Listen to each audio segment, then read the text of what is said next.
Welcome back to the Ghastly Journal, where we exhume the secrets the past hoped you'd never hear. I'm your host, and today's tale will chill you to the bone. It's the story of the Caldwell family, once honored in the rolling hills of Pennsylvania, now spoken of only in fearful murmurs, haunted by a legacy steeped in desecration and darkness. The Caldwells built their power on cursed soil, and no matter how far time stretches, some debts cannot be outrun, even by death. It all begins in 1847. A ghostly mist hangs thick over the Allegheny Mountains. In the quiet village of Millbrook, surrounded by ancient oaks and meandering creeks, something begins to stir. Towering on Prospect Hill, the Caldwell mansion looms, a masterpiece of Gothic revival majesty. But its beauty masks a nightmare. The house rests atop secrets that would doom a bloodline. At the heart of it all is Ezekiel Caldwell, born in 1798 to humble farmers, but possessed by an ambition that scorched like fire. While others tended soil and cattle, Ezekiel plotted dominion. By 1825, shady dealings had made him rich enough to buy a large plot of land near Millbrook. The townsfolk whispered, how did a poor farm boy afford Whispering Ridge, a place the indigenous Lapi tribes once revered as sacred ground, home to ancestral spirits and burial sites of shamans, warriors, and leaders. To Ezekiel, superstition meant nothing. This land, rich and ripe, was perfect for the empire he envisioned. When workers started clearing the property, the unearthed bones, pottery, and relics should have been a warning. But Ezekiel ordered silence. Bury the bones. Grind them into mortar. Mix the sacred into stone. His mansion would rise no matter what it cost. His crew, poor and fearful, obeyed. One grave after another was defiled, and the land soaked in quiet rage. And then came the signs. Tools misplaced in eerie spots, drums echoing in empty forests, phantom watchers glimpsed between trees. Please give me a like and subscribe so I can be motivated to create more great videos. Ezekiel himself began to change, gray-haired, hollow-eyed, muttering in strange tongues as if possessed. In 1832, the house was finished, grim and grand, a palace of ambition laced with desecration. Its stained glass gleamed by day, but at night glowed with unnatural light. The Caldwells moved in. Margaret, Ezekiel's wife, reveled in the wealth, hosting glittering events. But joy turned to dread fast. It began with a baby's cries. Only they didn't come from the baby. The cries came from the walls, each night louder. Then doors moved on their own.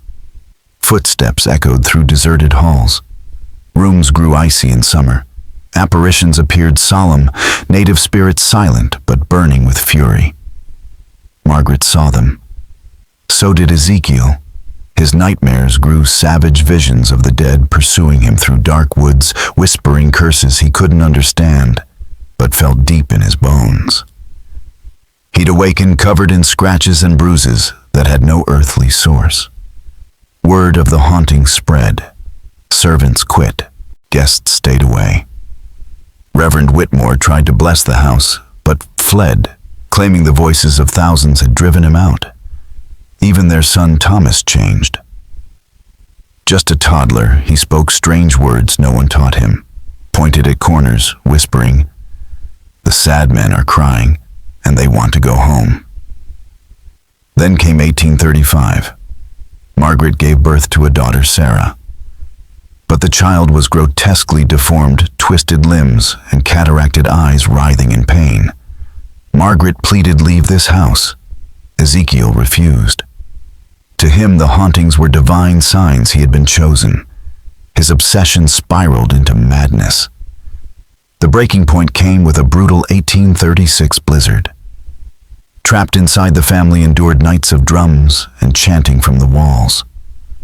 Frost formed inside the house. On the third night, Margaret found Ezekiel standing, catatonic eyes rolled back, speaking in an ancient tongue.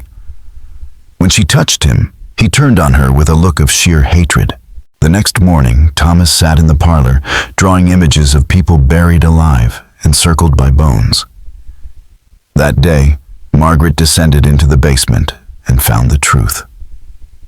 Behind a hidden wall, artifacts, bone skulls still painted in sacred ochre, and Ezekiel's journal. Page after page detailed how he had destroyed graves, ground bones, defiled spirits. He knew of the hauntings from the beginning and wrote of them as though cataloging a twisted experiment. The final entry revealed his ultimate punishment. The spirits had spoken. The Caldwell line would be cursed with madness and death. Forever. That night, Margaret fled with her children, leaving a desperate letter behind. But Ezekiel never read it. For 3 weeks he remained alone in the mansion as it pulsed with furious supernatural energy. Neighbors saw lights and heard drums for miles. None dared enter. Then, on a frigid morning in February 1837, Sheriff Barnes forced his way in. What he found scarred him forever. Ezekiel sat upright in a chair surrounded by candles, wide-eyed, dead, his face twisted in unspeakable terror. The walls were covered in symbols, ancient, sacred, and burning with silent fury. The Caldwell mansion still stands on Prospect Hill, silent and abandoned. Locals swear that on cold nights you can still hear the drums, the chants, and the weeping of spirits who never found rest. The sins of the past never stay buried. If you found this tale haunting, don't forget to like, subscribe, and return for more cursed chronicles here on the Ghastly Journal. Though no living tribal descendant could decipher the symbols etched into the mansion's interior, it was clear they had been carved directly into the wood and stone by fingernails, not tools, and stained with what appeared unmistakably to be blood. In the very center of the room, investigators found a ritual circle drawn from a mix of ash and pulverized bone. The coroner's official report concluded Ezekiel Caldwell had died of heart failure caused by overwhelming terror. But the townsfolk whispered something darker, that he had been scared to death by a force so horrific his mind shattered before his heart gave out. Only a small handful of townspeople attended the funeral out of a sense of grim obligation. Margaret and the children were nowhere to be seen. With Ezekiel buried, the town of Millbrook hoped that the horror was finally over. The mansion on Prospect Hill was sealed, left to rot under creeping vines and broken windows. For a time, peace seemed to return. But the Caldwell family's nightmare was far from finished. What Ezekiel had unleashed was just beginning to reveal its true relentless strength. Margaret had taken Thomas and Sarah to Philadelphia to live with her sister, praying that distance might offer protection. And for a while it seemed to work. Thomas traumatized, but healing, began to resemble a normal boy. Sarah, though, still physically deformed, grew into a sweet, intelligent child. But their fragile calm didn't last. On Thomas's 8th birthday in 1840, the dreams began again, identical to his father's. He'd wake in the night screaming, saying the buried people stood around his bed, whispering through the dark. He drew them constantly stern faces in ceremonial dress, always emerging from the earth, always angry or weeping. Margaret dismissed it as residual trauma until the scratches appeared. Thin, sharp, like claw marks on his arms and legs. Unexplained. Objects began to move on their own. Rooms would suddenly freeze with cold whenever Thomas suffered a nightmare. And then Sarah changed. Though her body was frail, her mind became unsettlingly sharp.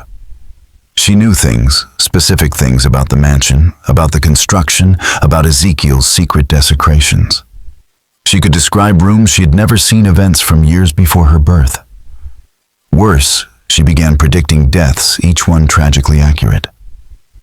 By 1842, Margaret understood what she had hoped to deny: the curse wasn't tied to the house. It lived in the blood. Desperate to protect her children and perhaps end the cycle, she made a choice many believed to be madness. She returned to Millbrook. The mansion had been abandoned for 5 years.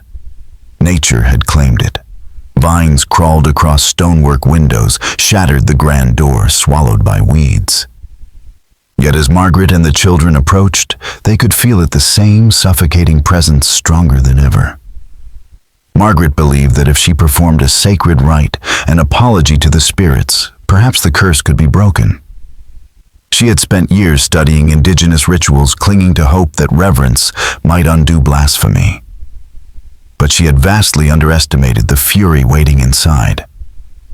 The moment they stepped through the door, the house came alive with vengeance. Doors slammed shut behind them. The temperature plunged. Ice formed on walls. Drums and chants roared so loud they shook the floor. The spirits no longer lingered in shadows. They revealed themselves in full hundreds, maybe thousands, materializing through the halls, their expressions twisted with rage and sorrow. And then Margaret saw him. A towering spirit, clearly a chief, stood before her, war-paint, vivid eyes burning with unnatural fire. He spoke in perfect English, his voice like a wind from ancient graves. "You have returned to the place of your shame. Your husband desecrated sacred ground, shattered our rest, and built his monument of greed atop our bones. The debt must be paid, and it will be paid in blood." Margaret pleaded, saying she had come to atone, that she understood the magnitude of the sin. But the chief's voice never wavered. "The time for amends has passed. The curse has taken root. Your bloodline ends as it began, in madness and death. This is the price of desecration." What followed remains a mystery.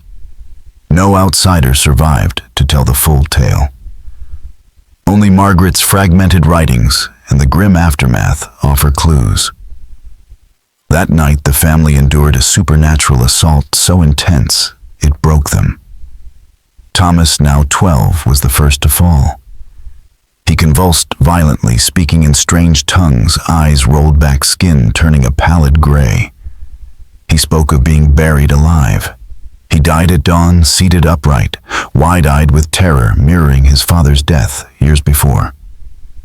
Sarah lasted longer, but her fate was crueler still. Her lifelong disabilities intensified rapidly. Her limbs twisted further, her breathing labored.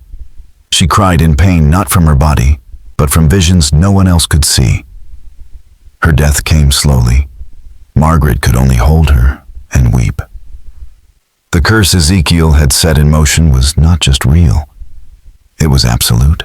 She said it felt like her bones were being crushed from the inside, and in her final days, Sarah began speaking in voices not her own, describing burial rites with eerie detail, recounting sacred practices that predated her existence, and expressing a fury not of this world. 3 days later, she died in the basement near the secret room where her father's collection of desecrated artifacts remained untouched. Margaret was the last to fall, and her death was surrounded by baffling anomalies. Her body was discovered in the same chair where Ezekiel had died, though it showed signs of decay, suggesting she'd been dead for weeks, despite neighbors swearing they had seen her enter the mansion just days prior. Her final journal entry, written in a trembling hand that grew more chaotic with each line, described vivid visions of the past, witnessing the Lapi people mourning their dead, performing solemn ceremonies, placing sacred items with reverence, until she saw her husband Ezekiel, like a demon among graves, directing the desecration. "I understand now why we must all pay," she wrote. "Some sins are too great for forgiveness." With Margaret's death, it appeared the direct Caldwell bloodline had ended. The mansion was once again sealed. Townsfolk hoped the evil had burned itself out. They were wrong. The curse wasn't limited to that hill. Ezekiel had a brother Samuel living in Boston, a merchant unaware of the horrors that had consumed his kin. Distant and disconnected, he had never visited the estate nor known of its grim legacy.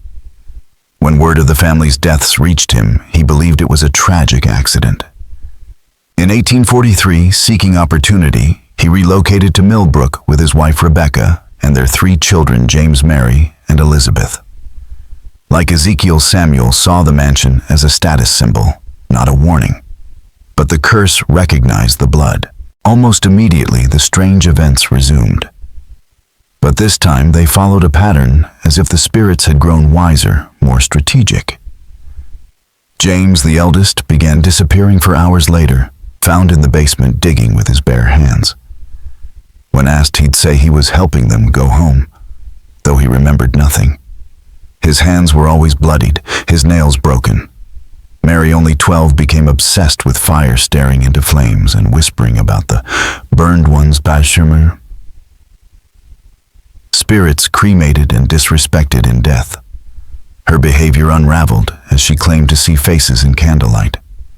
Little Elizabeth, the most disturbing case, began to age rapidly. Her hair turned gray, her skin wrinkled, her voice changed. She spoke as an elder Loppy woman, telling stories of the land before the settlers came, tales of rituals, seasons, and the delicate balance between the living and the dead. The family sought help. Doctors found nothing. A spiritualist, Madame Zelda, arrived and stayed 3 nights. In letters later found among her belongings, she described a house teeming with unrest, dozens of native spirits trapped by sacrilege. She claimed these weren't mere hauntings, but souls caught between worlds, unable to move on. Worse still, she wrote of Ezekiel's ghost, tortured, punished, and condemned to watch his lineage suffer as penance. But the most chilling detail was her mention of a great summoning. The spirits, she claimed, were gathering reinforcements, calling others from the region, uniting in their rage. The mansion had become a spiritual nexus, feeding on pain and injustice. On her final night, Zelda was found unconscious, her hair snow-white, her face contorted in terror. She survived, but never spoke of what she'd seen, saying only, "This is beyond human reckoning. Leave this place." Samuel refused. He had sunk everything into this new life and would not abandon it. Instead, he confronted the spirits directly. He held nightly vigils in the basement, shouting at the ghosts, demanding they leave. He invited clergy to perform exorcisms. He even tried burning parts of the mansion. But each act of defiance fueled the curse. The house writhed with rage. It shook. Temperatures plunged and spiked, unbearable and unnatural. And then came what Samuel called in his journal, the shadow army, not singular ghosts, but a writhing darkness that moved as one, engulfing rooms and people, leaving only despair in its wake. The family's end was swift and horrific. James vanished during a night of violent activity. A week later, he was found half buried in the woods, hands bloodied, no signs of struggle. He had been buried alive. Mary died shortly after her body found in her room amid dozens of burned-out candles. Her skin was seared, but no flames had touched anything else. Elizabeth, her transformation complete, now resembled an old woman. She spent her last days rocking and speaking in lost languages. When she died in her sleep, she appeared to have died of old age at just 8 years old. Rebecca, broken by grief, attempted to burn the house down with herself inside. But the fire wouldn't take. She was later found seated in the same chair where Margaret and Ezekiel had died. No burns, just a lifeless body and an expression of silent surrender. Samuel was the last. His body, discovered in the basement, bore marks of a brutal beating, yet no human had touched him. His final journal entry, written in blood, repeated one line over and over. "They will never let us go." The town of Millbrook had had enough. The mansion was condemned. Armed guards were posted. Entry was forbidden. But even that didn't stop the curse. It spread, leaking beyond the land, infecting those tied to the Caldwell name. Distant relatives began experiencing strange phenomena, hearing voices, suffering accidents, and dying mysteriously. The spirits knew the bloodline, and they followed it. One of the most documented cases was that of Jonathan Caldwell, a third cousin in New York, a banker who had never heard of the mansion. In 1845, he began having nightmares. Visions of being buried alive, of walking through endless forests, chased by vengeful spirits, of being cursed in a grand, unfamiliar house. He kept detailed journals. At first he thought the incidents, objects moving, strange sounds, cold gusts, were hallucinations. But as the days passed, he awoke to find his room rearranged messages scrawled in blood on mirrors, always repeating the same words. The debt must be paid. Your family will answer. The apparitions came next. Native American spirits in war paint their eyes glowing with unnatural fire, appeared in his home, silent but full of accusation. Jonathan understood too late he had inherited more than a name. He had inherited the wrath of the dead. And the dead do not forget. The spirits began appearing to Jonathan everywhere in his bedroom, his office, even among crowds on bustling New York streets. They never spoke, only stared at him, with eyes filled with ancient, implacable rage. Haunted and desperate for answers, Jonathan delved into his family history. What he uncovered led him to a horrifying truth. The curse, the mansion, the desecrated dead, it was all real. Determined to confront the source of his torment, he traveled to Millbrook, Pennsylvania, despite warnings and a gauntlet of ominous obstacles. His train suffered strange delays, unexplained breakdowns. He survived a carriage crash that should have killed him, and throughout the trip he had waking visions of the mansion, its windows glowing, drums echoing in his ears as if the house was calling him home. Millbrook greeted him with suspicion and fear. The townspeople avoided his questions. The Caldwell name was poison. But Jonathan pressed on, finally locating Sheriff Barnes, now aged and withdrawn, but still bearing the scars of what he'd seen. Barnes agreed to speak with him, but only in secret. He revealed that the curse hadn't stopped with the mansion. It had spread. Those involved in the original investigations had met horrific ends. Some vanished, others driven mad, their lives consumed by spectral forces. Even Barnes had been plagued by visions, the weight of the spirits pressing down on him nightly. And still Jonathan insisted on going to Prospect Hill. He hired a local guide, William Murphy, who had heard stories but never believed them. They hiked to the decaying ruins of the Caldwell mansion. Time and weather had battered it, the roof sagging, the stone walls overrun with vines. Yet the moment they neared, both men felt it. The air was thick, humming with spiritual force. The temperature dropped. Murphy heard drums, whispers, and refused to enter. He would wait outside. Jonathan stepped through the warped front door and into a house that felt more alive than abandoned. The walls seemed to pulse. The air carried weight and sorrow.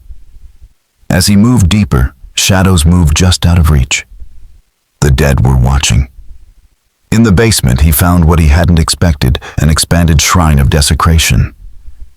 The artifacts Margaret had found were still there, but now joined by dozens more ceremonial masks, broken pottery, sacred weapons, all arranged with reverent malice.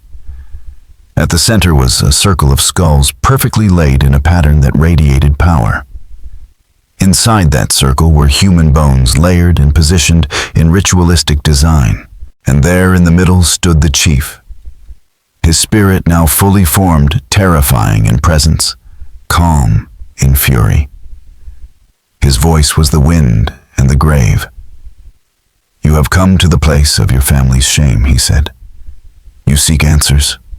They are laid before you, in the dust, in the bones, in the silence we were given, while your kind built over our dead. Jonathan begged for understanding. He hadn't known, he hadn't taken part. But the chief did not soften. The sins of the fathers are visited upon the children. Your bloodline stole our rest, desecrated our sacred rights. You wear that name, so you carry the debt. Then came the true horror. The chief revealed that this was never about simple vengeance. This was extermination. Every Caldwell, every drop of blood that could be traced back to Ezekiel was marked. The spirits were not content with fear or warnings. They would continue until the Caldwell name vanished from history, wiped clean by blood and madness. But worse still, the curse had begun to evolve. It no longer limited itself to blood. It targeted all who had profited from the theft, the settlers who tilled the soil, who lived on stolen ground, who traded in what had once been holy. Millbrook itself, its foundations laid in sin, was now in the spirit's sights. A reckoning was coming. A purge.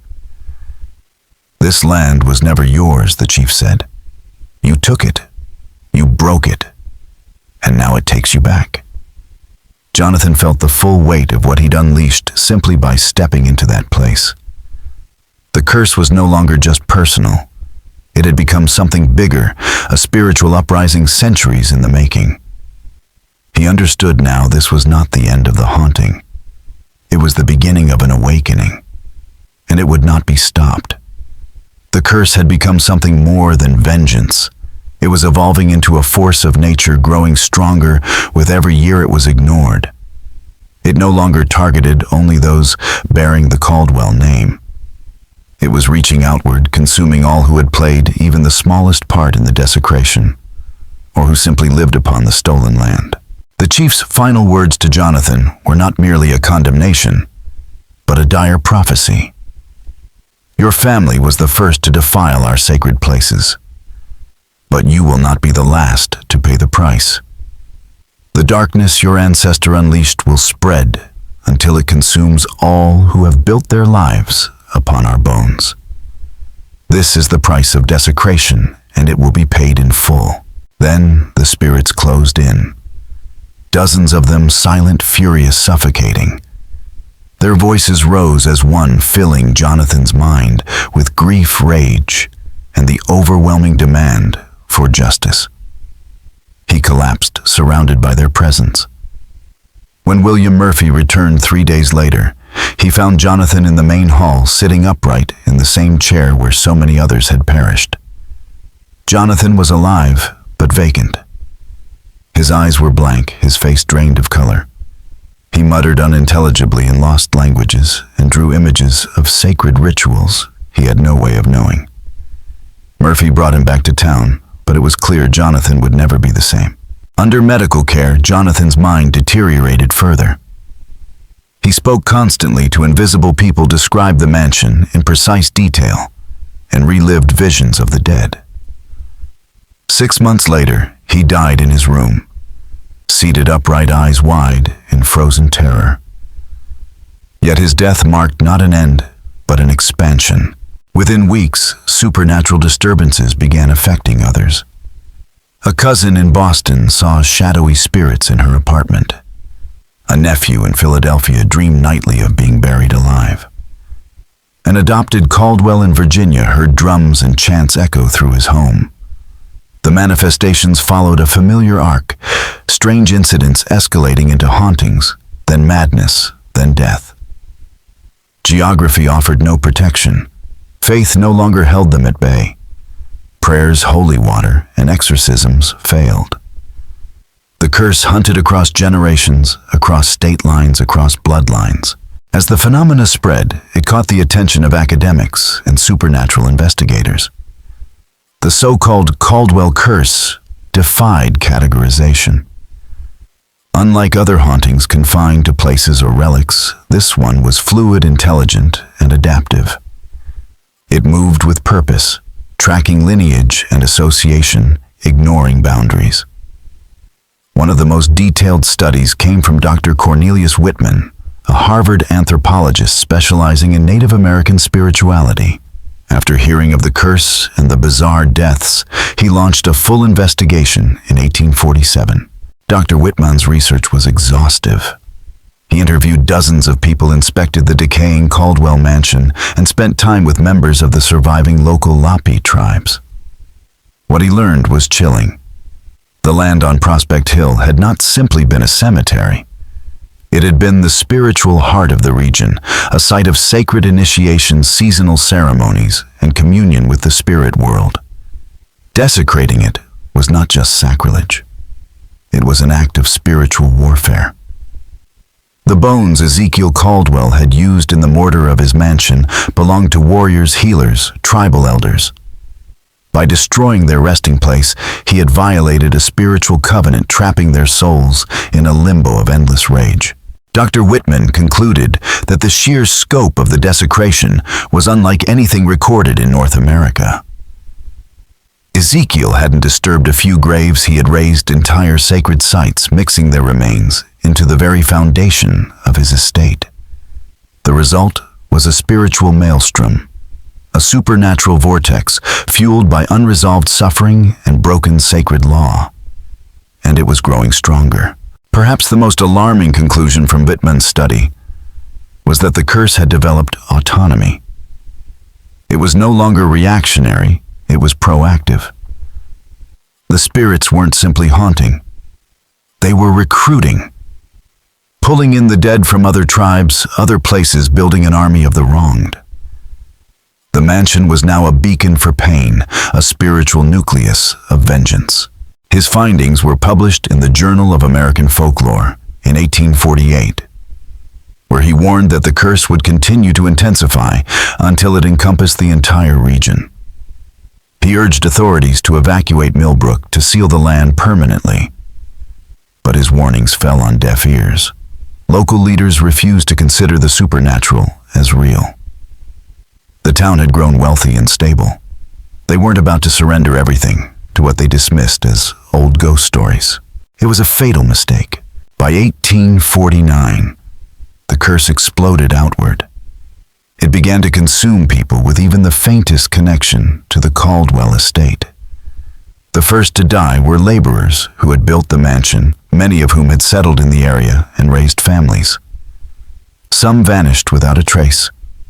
Others were found mutilated, their bodies twisted in impossible ways. Children of workers began reporting nightmares, hearing voices speaking languages they had never been taught. Homes caught fire under mysterious circumstances. Livestock were found slaughtered in patterns resembling tribal sigils. Entire families fled Millbrook, some without even packing belongings. But fleeing wasn't enough. The curse had no borders, no expiration. It fed on legacy, on guilt, on the blood woven into the foundation of a stolen land. And what had begun as one man's arrogance had become a reckoning for an entire civilization. The Caldwell curse, born of bones and greed, had taken root not just in a family name, but in the very soil of the town itself. And the spirits weren't finished, not even close. The curse had entered a new phase, its wrath no longer reactive, but strategic. Its methods no longer chaotic, but precise. The spirits had learned, evolved, and adapted. Where once they lashed out with raw emotion, now they stalked their victims with terrifying focus, singling out those whose hands had ever disturbed the sacred soil of Prospect Hill. Patrick O'Brien was among the first to fall. Once a humble Irish immigrant and stonemason who had reluctantly ground human bones into mortar. During the mansion's construction, O'Brien had built a peaceful life in Millbrook. He was well-liked, respected, a pillar of the town. But no amount of goodwill could shield him from what was coming. It began with nightmares. O'Brien dreamed of dark forests and relentless spirits waking in terror, sometimes speaking languages he never learned. His wife Mary thought it was exhaustion until the house began to shift. Tools from his workshop vanished, reappearing in eerie arrangements. The air would freeze suddenly. Drums echoed through empty halls, and O'Brien's behavior changed. He became haunted, obsessed with making amends. He spoke as though the spirits had been speaking to him. He believed they needed him to fix what had been broken. He began sneaking out at night, drawn to the mansion's ruins.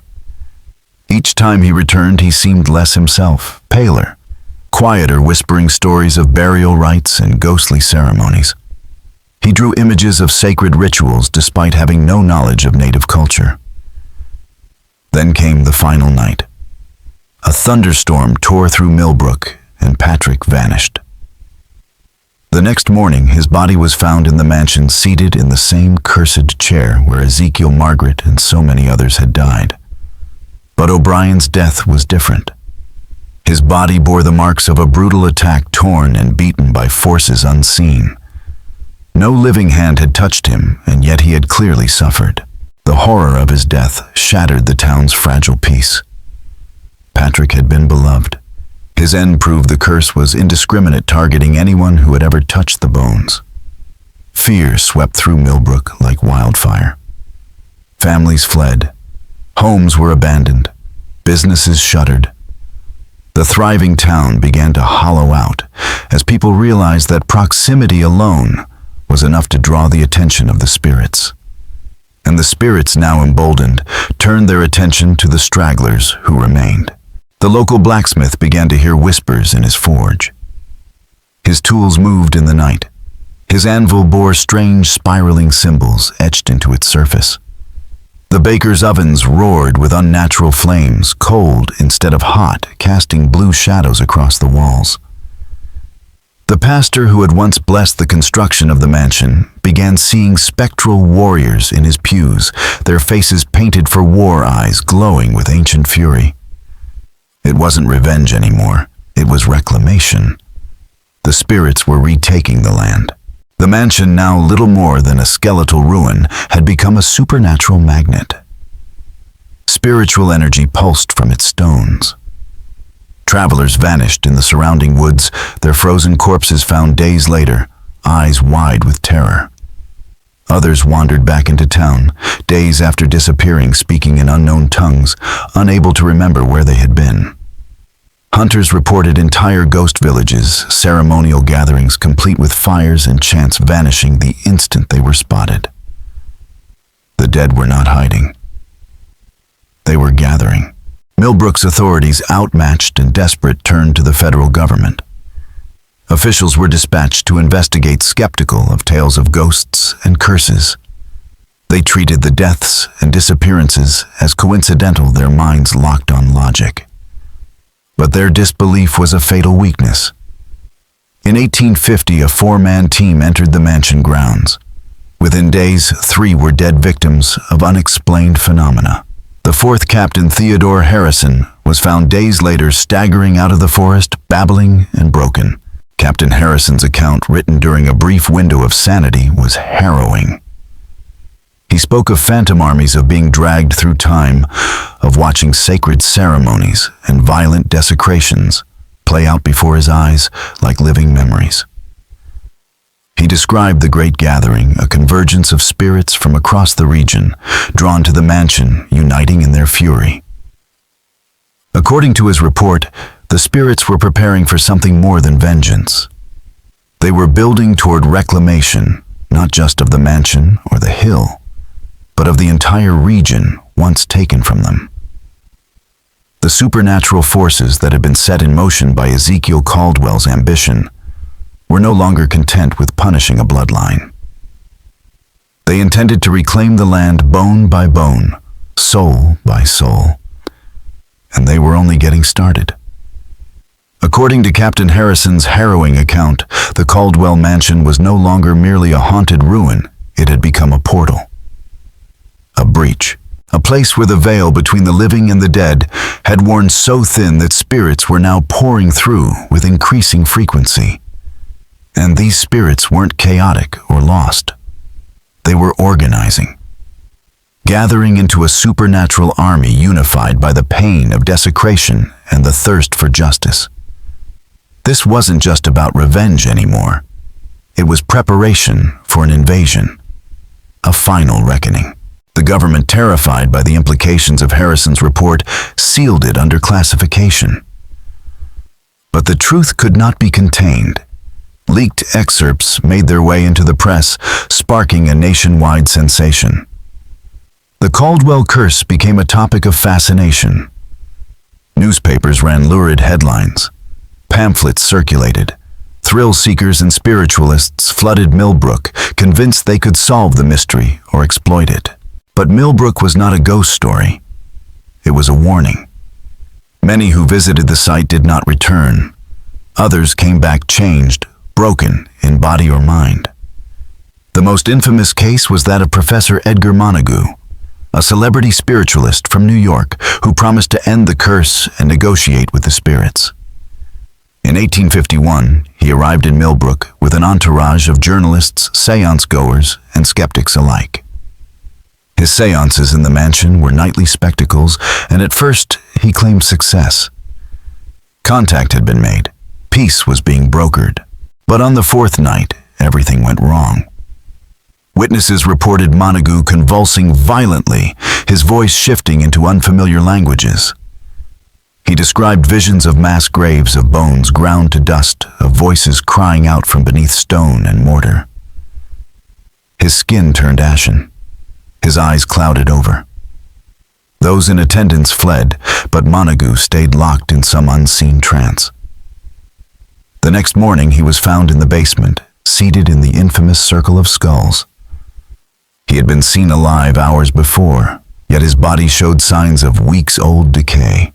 Montagu's death shattered public curiosity. Fascination gave way to fear. The federal government responded with a sweeping action. The Caldwell Mansion and the entire surrounding area were declared a federal disaster zone. A military perimeter was established. Armed guards patrolled the region. No one was allowed in or out. But the spirits did not care for fences or guns. The soldiers stationed at Millbrook began to suffer the same fate as the Caldwells. They heard drums in the night, saw ghostly warriors among the trees. Tools vanished, reappeared rearranged. Mysterious symbols appeared around their tents. Some soldiers died inexplicably. Others were found wandering, babbling incoherently about the Great Gathering. By 1852, the military gave up. The government evacuated. Millbrook declared the land permanently uninhabitable and relocated its remaining citizens. Nature reclaimed the town. Trees pushed through stone. Wildlife returned. The mansion remained rotting and humming with energy, but the curse had not been silenced. It had simply changed tactics. Deprived of a centralized target, the spirits dispersed their focus, turning to anyone remotely connected to the desecration by blood action or even thought. In distant cities, people who had never heard of Millbrook began to report strange phenomena. Genealogists researching the Caldwell lineage fell victim. Historians who wrote about the case were tormented by visions. Even casual readers of news reports found their lives disrupted. And these new hauntings were subtler, more psychological. Less thunder and blood, more erosion of the soul. One of the most chilling and well-documented cases was that of Dr. Elizabeth Hartwell, a respected historian at Columbia University. She had no ties to Millbrook or the Caldwells, but as she dug into their history for a book on American supernatural lore, the curse took notice. It began with misplaced notes, rearranged books, distant chanting, but it quickly escalated. She dreamed of the mansion with uncanny clarity, each room, each artifact, as if she had walked its halls. She saw visions of the sacred sites before their destruction and of the men who had ruined them. She awoke with knowledge she had never studied, sketching burial rites and ceremonial circles she had never seen. Dr. Hartwell became consumed. Her lectures veered into rants about desecration and atonement. Her colleagues grew concerned. She claimed the spirits were showing her what was lost. She believed she had become a vessel for their memories and their pain. When her publisher received her manuscript draft, it was unlike anything she had ever written, a fevered chronicle of rage, sorrow, and an impending reckoning. By the time her university intervened, it was too late. Dr. Hartwell disappeared from her office one night. She was found days later in her apartment, seated upright, eyes open in terror, her desk covered in sketches of the Caldwell mansion and ritual circles drawn in her own blood. The Caldwell curse had become a plague of memory, a viral haunting. It needed no place, no object, only awareness. To know of it was to risk inviting it in. To speak its story was to carry it forward. And even now it waits beneath the soil, behind the walls, in the corners of history books, growing stronger with every whisper, every page turned, every name remembered. The spirits made their message to Dr. Elizabeth Hartwell. Unmistakably clear knowledge was not a shield, it was an invitation. The more she uncovered, the more they came for her. Each page she attempted to write brought with it visions of Native American spirits appearing in her office, war paint vivid, their eyes aflame with supernatural rage. They spoke in perfect English, their voices low and cold, warning her again and again that she was trespassing on sacred ground. She was not welcome, and she would pay. Terrified, Dr. Hartwell halted her research. She locked away her notes, abandoned her manuscript, and tried to resume a normal life. But it was too late. The spirits had marked her. The harassment escalated now, targeting not just her, but everyone around her. Her husband, a respected attorney, began hearing chanting in his office, finding strange symbols carved into his desk. Her children saw ghostly figures standing silently in their bedrooms. Colleagues at Columbia reported inexplicable disruptions, erased files, shattered light bulbs, cold gusts in sealed rooms, all while working near her. Then, her daughter Sarah, just 10 years old, began speaking in ancient languages no one in the family could identify.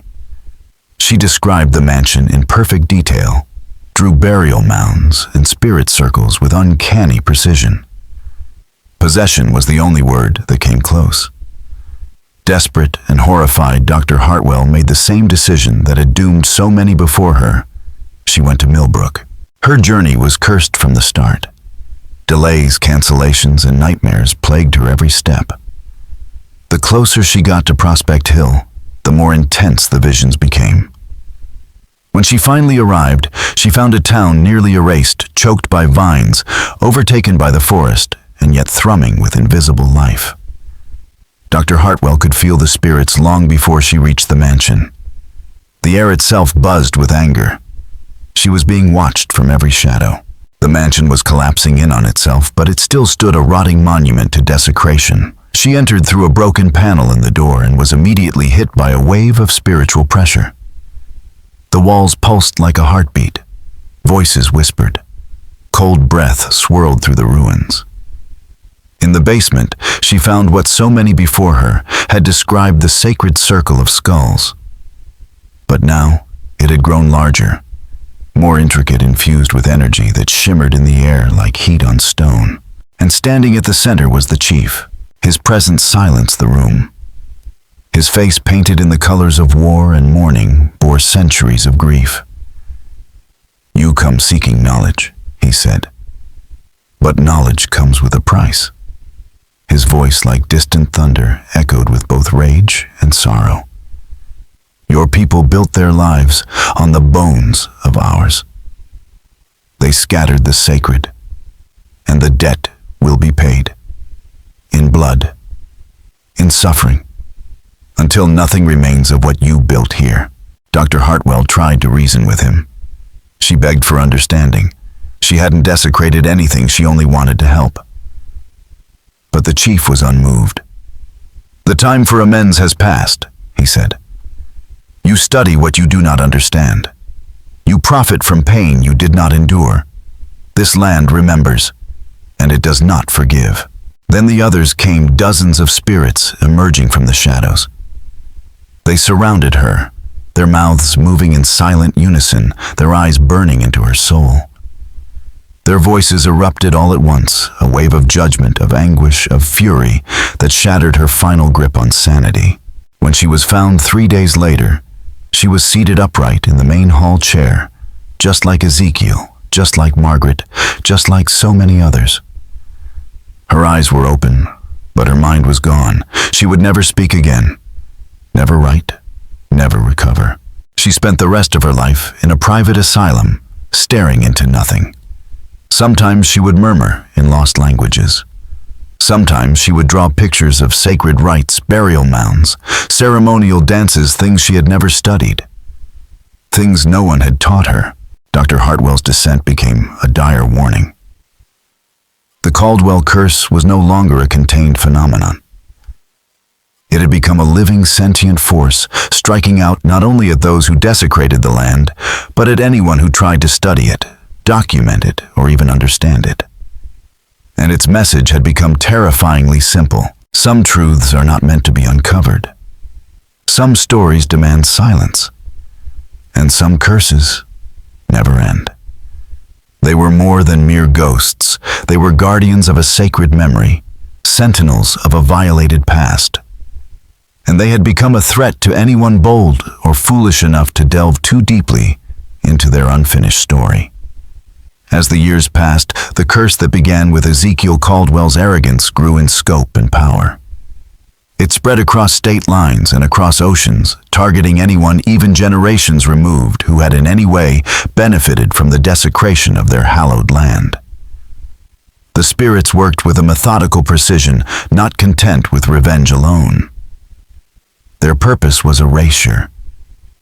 They sought to wipe clean the stain of colonial intrusion from their sacred ground stone by stone, name by name. The tale of the Caldwell family became legend, shared in hushed tones behind closed doors among those who had glimpsed the truth of Millbrook.